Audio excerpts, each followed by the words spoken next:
Yeah, it was just important because it was such a profound, maybe profound is not the right word. It's such an epidemic, I think is a better word. And it's kind of one of those things that people think happens like every once in a while, but it's more like what the UN says, it's a plague. So I think to kind of bring one of those subjects where like people kind of like don't talk about it and kind of, oh, you know, does it really happen? I just wanted to like kind of bring it out into the light. And you were present in the editing process. Can you talk a little bit about what that process was like? Yeah, in the audio editing process, it was a little bit more open because the song's a little bit more open. But in the video editing process, it was very like, this is the story. I tried to keep it really exact to what actually had happened that one night I was trying to recreate. And so, yeah, it's a little bit hard because you kind of remember like, oh yeah, like that. And then it's not that it happened, like it's happening like daily, do you know what I mean? So, yeah, I think people will get it when they see the video. It's pretty intense. Mm-hmm. And as I mentioned before, this is based on your experience, and you say it's based on one night. What was the most challenging part of putting this personal experience in your music? Yeah, this is a couple of things. There's like the flashback thing, which is like really weird when you kind of get into like, you can't really remember a whole story, but you can remember like little things. Like in that video, for example, like there's a laundry basket because I remember like the laundry basket and like stuff like that. But I think just like the little bit of like flashbacks, yeah, it's almost, yeah, I don't know how to explain if anyone's got flashbacks before, but it's almost like you were there. So I think that was the hardest part of it. And then, you know, once it's all said and done, I can watch it now. It doesn't really happen. When I was there at the moment, it was pretty intense.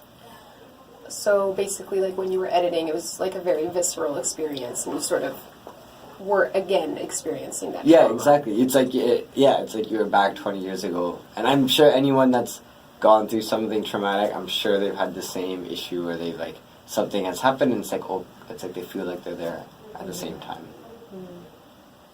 And you mentioned that you wanted this video to be more than a wife that was abused. You wanted it to be about the woman in the video actually leaving her predicament. Why was that important to you? Yeah, so I think, so there's two things. Yeah, I wanted it to be, like in the song, open-ended enough that it was just about someone leaving a relationship, right? Like, and it doesn't have to be physically abusive. It can be verbally abusive. It can just be controlling. It can just be unhealthy. So, like, it's not always physical abuse that's abuse. So, yeah, I wanted it to be open enough that, like, it was just a story of someone leaving something. And yes, it is the woman that leaves, but at the end, the reason I put those stats is because I'm really trying to flip the narrative.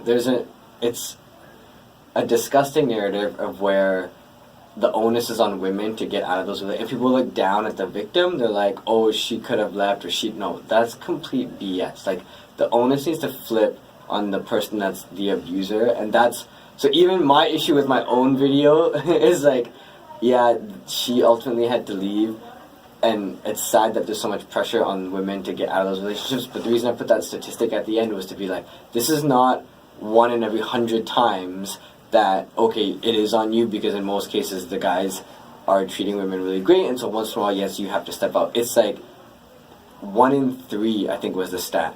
So women that don't leave. No, 1 in 3 women that experience abuse from their partner. In their relationship. So now it's like, okay, like that's a man problem. That's a man problem. Like it needs. So I really was still trying to flip the narrative on like, it's, yes, women have to leave, but men need to be better. And speaking of that, now as we see in the media, there are a lot of high-profile cases where a lot of men are being exposed for certain allegations related to sexual assault, sexual harassment, and a lot of women are coming forward online with the hashtag #MeToo. Were you inspired by that movement online? We had already decided to do the video and the song and the trailer. What we did do when Me Too started happening is that we actually cut a second trailer to like just be like, hey, we want to be part of the Me Too conversation as well. But I think what that Me Too hashtag and movement is doing is like part of that flipping the narrative. Like, it's not one guy, one time. It's like lots of men continuously. So that's what I think now that it's flipping back, like this is not just a kind of a one-off thing. That it's kind of helping to be like, okay, we need, obviously something's going on in like the way men are acting. That's where the focus needs to be. And you're a relatively young guy. Have you received any comment or feedback from other men in your community, or that your peers from watching this video? No, nothing negative. Actually, I'll tell you the saddest part of it. It's cool because you're interviewing me now, like a few weeks later.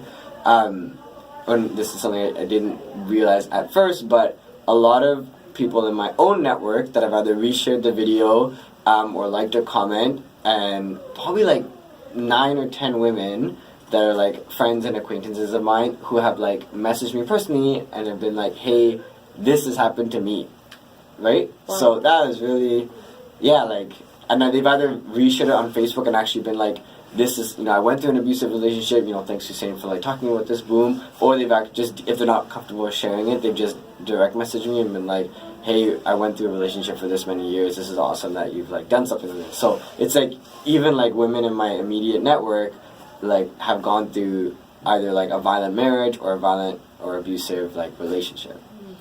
And how does that make you feel as an artist that people are reaching out to you and saying, hey, you're talking about something that's happened to me? Yeah, I wish that more artists could have a voice. I think a lot of artists play it safe and are scared because it's so hard to make it in music. So it's like, are you going to risk, jeopardizing your career? But the other thing is that it also made me sad that there's, again, like this many women, like the number of women that are dealing with this is, like, it is not acceptable. So it's like, I don't know what how many people need to like bang the drum, how many, like, but like, obviously there's something that's not right in the way that these relationships are happening. You're listening to Evolutions for the Record. I'm Beth Mariam, and my guest today is Hussein Alidina, a founding member of the Vancouver-based music group Global Party Starters.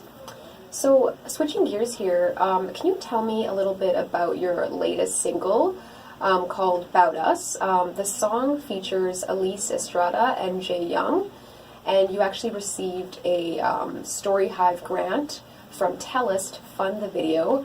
And watching the video, it deals with intercultural relationships and sort of not having the approval of parents. Tell me a little bit about that. Yeah, that's it does tie in because when Gone came out, a lot of people asked me if it was a cultural issue, and I used to think it was a South Asian issue of when people would be in domestic violent relationships and not talk about it. But it's actually in every culture. And so Bout Us is the same thing. It's kind of a South Asian story about a Hindu and a Muslim man and woman who, and it's a true story. It's a good friend of mine, Satish Bala, Satsby, and it's their true story. And again, people will say, oh, that's a South Asian problem, but it's not. It's in every culture. It's in an Asian marrying a non-Asian. There's Caucasian families where they, it's a kind of a tacit, almost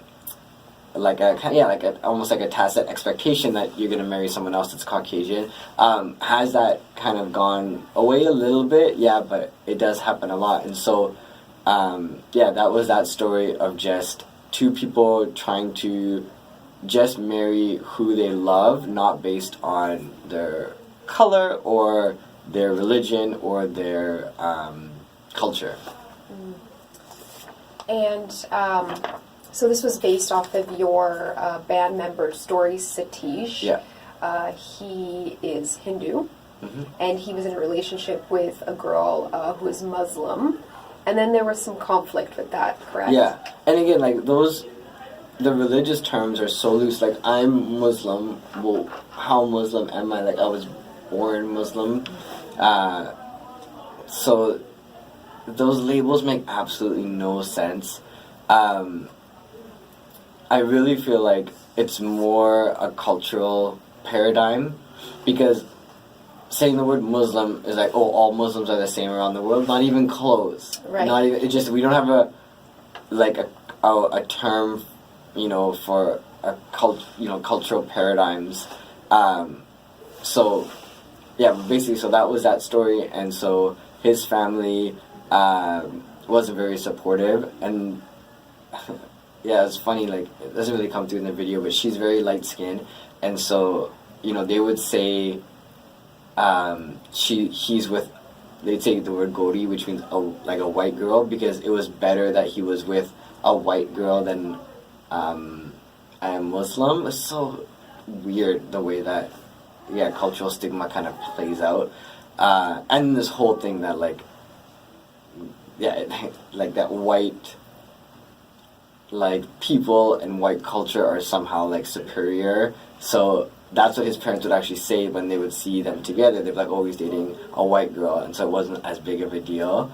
But ultimately, when they wanted to marry, the family wasn't, they weren't very supportive. But they went through it with it anyway.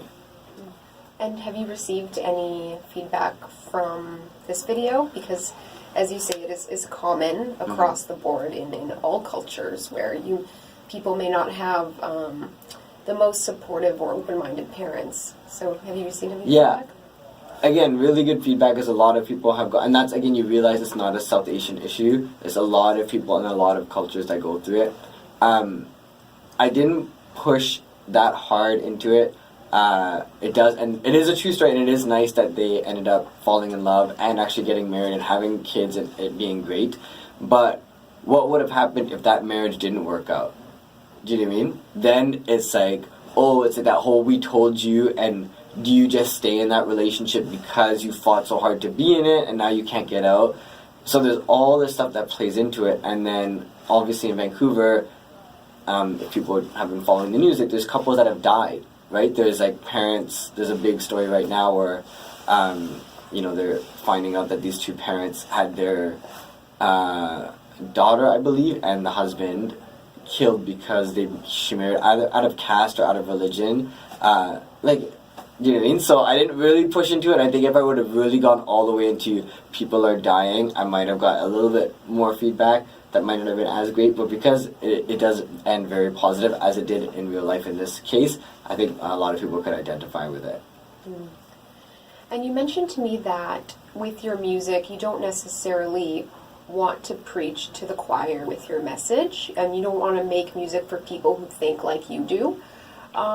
And you still want to keep your music mainstream, but sneak in a message. Can you talk a little bit about that? Yeah, I think preaching to the converted is something that people have talked about all the time. It's not just in social issues that are good for people, it's also in social issues that are bad for people. It's like when an oil company executive talks to all the other oil company executives and they all get it. Yes, we like drilling for oil, and then you have all these environmentalists that are like, holy, we need to stop this, but again, they all agree. And it's how do you, expand that message so you're not just preaching to people that already agree with you.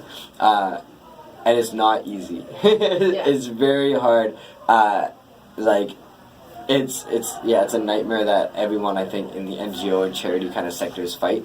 Talk a little bit about the challenges of that, of putting these social issues in your music. So like I said, one of them is do you want to take a chance jeopardizing a career where it's so hard to break anyway? You don't want to have a door close on you. But it's also, and it's kind of what is your view on art? If you really are just a music producer, DJ, artist that is a party vibe, love, do you mean LMFAO, let's go, then great, then at least that people know it's your vibe. But for me, I've always thought art and music could be super fun and also political. And some people that are always political in every song, back to back, then I feel like they're always preaching to convert. So I think if you can dabble in the world of party music and mainstream music, and then every once in a while be don't forget, hey, this is happening right now, then you anyway, that's my theory on it, and I guess we'll see how it plays out. Yeah. Have there been people who have been reluctant to play your music because you have political beliefs in your art? Yeah, I think that would just be those songs. It's Mhm. harder to get those songs played. Like, Gone wouldn't be a song that, like, DJ Trouble, you know, he's an amazing DJ at Kiss Radio, and he's so good about playing, like, our stuff. But I wouldn't send him something like Gone to be like, hey, can you rip this in the Kiss mix, like when people are driving home and partying. But something like About Us, where the song is super upbeat and only the video is a little bit controversial, but the song is like totally you know, it just sounds like a great love song. Of course, then you can like let that, you know, there's no reason a DJ wouldn't want to spin something like that. Right. Anything on the horizon for Global Party Starters? What are your plans as a group? Yeah, so the album just came out, right? So the album that has About Us on it literally came out like, I don't know, like 7 days ago, I think. And so now we're just working on videos, and we're doing an album launch on December 10th, like kind of like a Facebook Live. So that's going to be super fun. Yeah, so that's the next thing for us. Great. Okay, you've been listening to For the Record on Evolution 107.9. My guest has been Hussein Aladina. Thank you so much, Hussein. Thanks.